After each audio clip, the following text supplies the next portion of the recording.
여러분, 오늘은 창세기 27장을 큐티하겠습니다. 창세기 27장은 축복을 받는 장면이 나오죠. 야곱과 에서 중에 야곱이 축복을 받게 됩니다. 본래대로 따지면 에서가 장자이기 때문에 에서가 축복을 받아야 되는데 야곱이 받게 돼서 에서가 굉장히 화가 나서 야곱을 해치고자 하는 마음을 갖게 됩니다.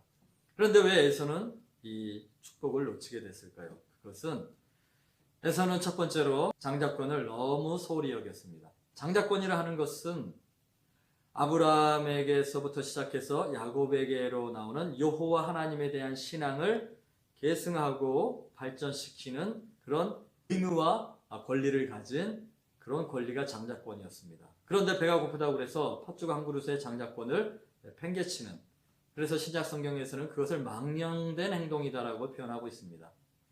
두 번째로 에서는 결혼을 통한 신앙을 보존해야 되는데 결혼을 하나님의 뜻대로 부모의 뜻대로 하지 않고 자기 마음대로 했습니다. 해쪽 속의 여인을 2명이나 데려와서 결혼을 하게 됩니다. 창세기 6장에 나오는 말씀인데요. 해쪽 속은 히타이트 족속입니다. 이방 민족입니다. 그들은 이방 우상을 섬기고 있던 여인들입니다.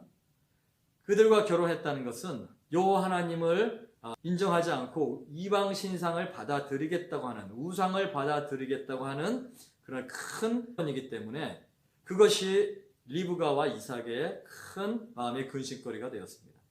그런데 아버지는 자가 또 큰아들이 사냥도 잘하고 또 아버지의 길을 세워주는 그런 사람이었던 것 같아요. 그래서 큰아들에게 너희가 마음껏 축복을 받고 싶으면 음식을 해와라. 그리고 사냥을 해와서 맛있게 요리를 해오면 내가 먹고 마음껏 축복하겠다라고 얘기를 했습니다. 그때 그것을 어머니가 듣고 야곱에게 대신 축복을 받으라고 얘기합니다. 그런데 야곱은 하나님에 대한 두려움이 있었어요. 축복은커녕 발각되면 하나님께 저주를 받을까 두렵습니다. 하나님에 대한 두려움이 있었던 것이죠. 늘 하나님을 의식하고 있었기 때문에 이것이 가능했습니다. 그래서 야곱은 우여곡절 때 축복을 받고 야곱을 통해서 그 신앙이, 여호와 하나님의 신앙이 보존되었던 것입니다. 우리가 하나님의 축복을 굉장히 사모해야 됩니다. 그러나 축복만을 바라는 신앙은 신앙이 아닙니다. 신앙은 하나님을 사랑하고 하나님의 말씀에 순종하는, 하나님의 뜻에 내 의지와 나의 삶을 드리는 것이 신앙입니다.